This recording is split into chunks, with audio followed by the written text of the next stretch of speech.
ngobrolin timnas lagi. Ada yang menarik akhir-akhir ini ya di channel YouTube RKK Kyungku, salah satu channel YouTube dari Korea Selatan. Di situ yang menjadi menarik adalah ada Coach Shin Tae-yong di dalamnya. Jadi Shin Tae-yong di interview, ada sesi interview di salah satu acara channel YouTube tersebut. Dan menarik apa yang disampaikan Shin Tae-yong berkaitan dengan pandangannya, peluangnya tim nasional Indonesia di round 3 kualifikasi Piala Dunia 2026. Terus kemudian nanti kita coba elaborasi dengan update-update para pemain, materi pemain yang ada di tim nasional Indonesia, terutama upayanya menjaga eksistensinya agar nanti ready to game saat dipanggil tim nasional Indonesia 5 September dan 10 September ya. Kita awali dengan sesi interview seorang Shin Tae-yong bersama Kyungku ya di salah satu channel YouTube-nya. Terus kemudian berkaitan dengan pertanyaan bagaimana peluang, pandangan peluang berkaitan dengan tim nasional Indonesia di round 3 kualifikasi Piala Dunia. Disambung lagi pertanyaannya, Indonesia pernah mengalahkan Australia di Piala Asia U23.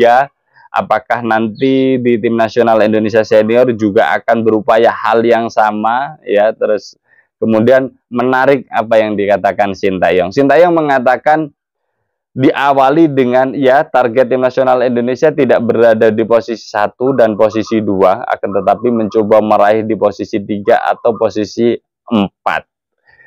Kalau ditanya peluangnya berkaitan dengan tim nasional Indonesia versus Australia, maka Shin Tae-yong ya tidak ada beban, kami tidak ada tekanan sedikit pun karena memang bukan target 1 dan 2. Jadi ya upaya untuk saling mengalahkan itu sesuatu yang bagus, tentunya kami tidak juga menyerah begitu saja, kami akan mencoba memenangkan pertandingan, tapi dalam pertandingan tersebut kami tidak ada beban untuk harus mengalahkan. Terus kemudian kalau berbicara materi pemain, tim nasional Indonesia hari ini menurut Shin Tae-yong jauh lebih baik dibandingkan tim nasional Indonesia yang sebelumnya.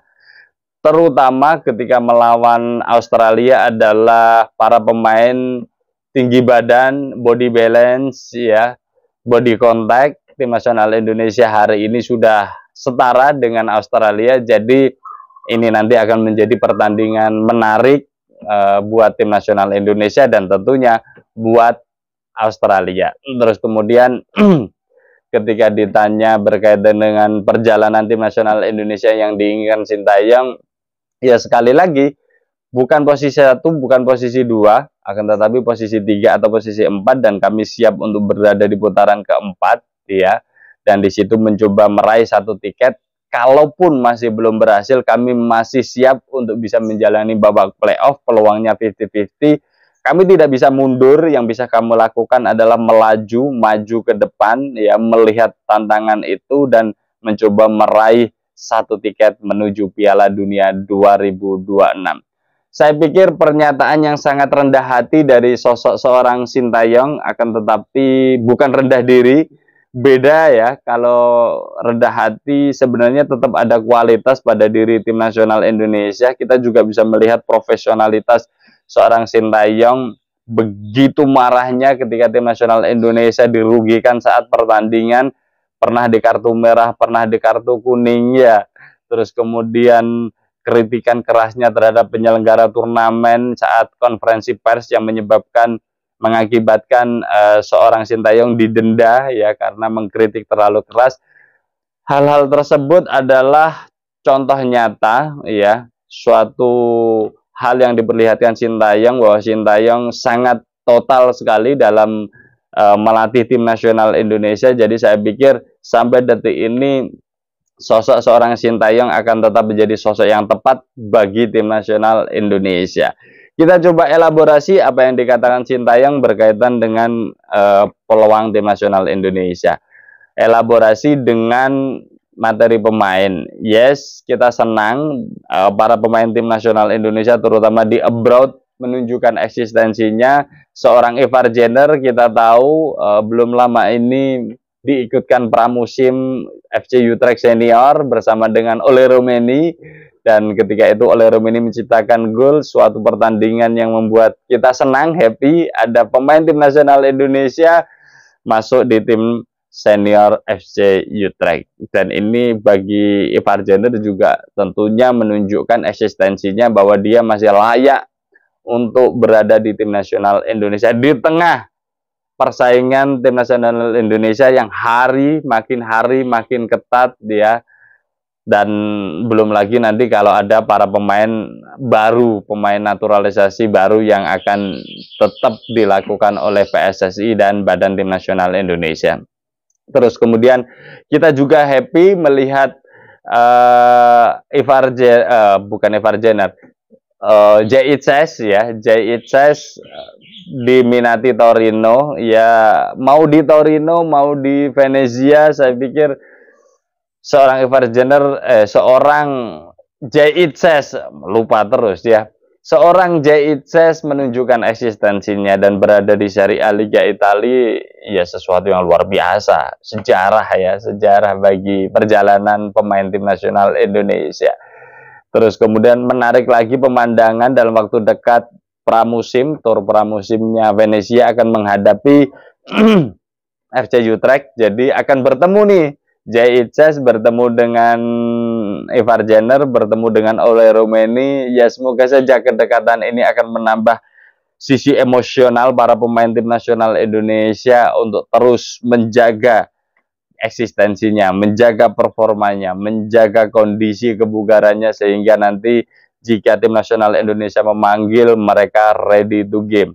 Kita juga bisa menyaksikan seorang Nathan Cho ya mengikuti pramusim juga bersama Swansea City ya. Belum ada kepastian apakah seorang Nathan tetap berada di Swansea atau dipinjamkan lagi, akan tetapi melihat Nathan Cho berlatih dan bermain untuk Swansea City di sesi pramusim ini juga sebuah kabar yang menggembirakan, karena memang Nathan Cho adalah salah satu pemain penting pada diri tim nasional Indonesia. Terus kemudian kita masih melihat perjalanan Elkan Bagot juga.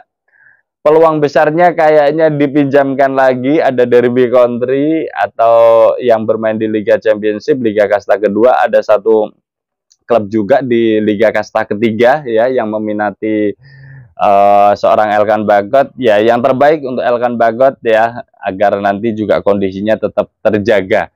Terus kemudian Justin Hubner kembali ke Wolves, saya pikir ini juga keputusan yang baik untuk menjaga eksistensinya. Dan yang tak kalah menarik adalah perjalanan dari Martin Paes dari Nijmegen, Utrecht, Dallas, sekarang diminati Empoli, dan peluangnya 70% karena di beberapa info yang dikabarkan di media ya sepakat, seorang Martin Paes sepakat dengan apa yang ditawari Empoli, tinggal menunggu tanda tangan kontrak saja. Ya, semoga sesuatu yang terbaik akan didapat oleh Martin Paes dan September nanti akan bisa tampil bersama tim nasional Indonesia seperti yang dikatakan Menpora Pak Dito. Itu beberapa hal yang bisa kita lihat dari beberapa update ya. Dan kalau kita bicara apa yang dikatakan Sintayong dengan apa yang update para pemain tim nasional Indonesia, memang sangat realistis untuk bisa di posisi ketiga atau keempat, di mana ya tim nasional Indonesia harus menyingkirkan Bahrain dan Cina tentunya, dan Arab Saudi. Ketiga negara ini nanti yang akan menjadi lawan tim nasional Indonesia dan potensinya memang harus menang. Jadi ketika melihat round 3 ditargetkan posisi 3 dan 4, kita akan bisa menyaksikan tim nasional Indonesia nanti ada beberapa pertandingan yang bisa dimenangkan, ada beberapa pertandingan yang nanti bisa berakhir dengan seri, ada juga beberapa pertandingan yang tentu saja nanti kita bisa melihat tim nasional Indonesia sementara ditaklukkan oleh negara-negara yang di grup C ini. Jadi ini menjadi bumbu yang menarik ya, dagdikdugdernya akan bertambah. Saya hanya gini, ini statement dari Sintayong kan ketika belum ada penambahan pemain naturalisasi baru. Ya, saya cuma membayangkan ada tambahan beberapa amunisi utamanya up to 50 miliar ya. Misalkan Daan Root dengan 121 miliar, Misilger dengan 121 miliar, Kevin Dix ya, Tristan Goijer, Milian Manhoef. Saya pikir ini nanti akan membuat konstelasinya berbeda, dan ini yang menjadikan tim nasional Indonesia tetap misterius.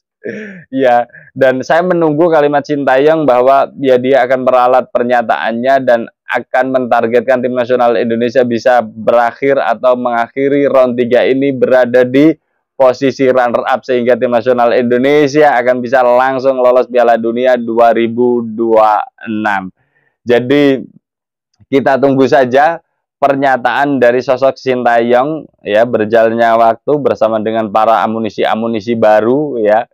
Oh iya, Jens Schreven juga menunjukkan eksistensinya menciptakan gol, meskipun gol pelengkap bukan penentu, akan tetapi gol tetaplah gol.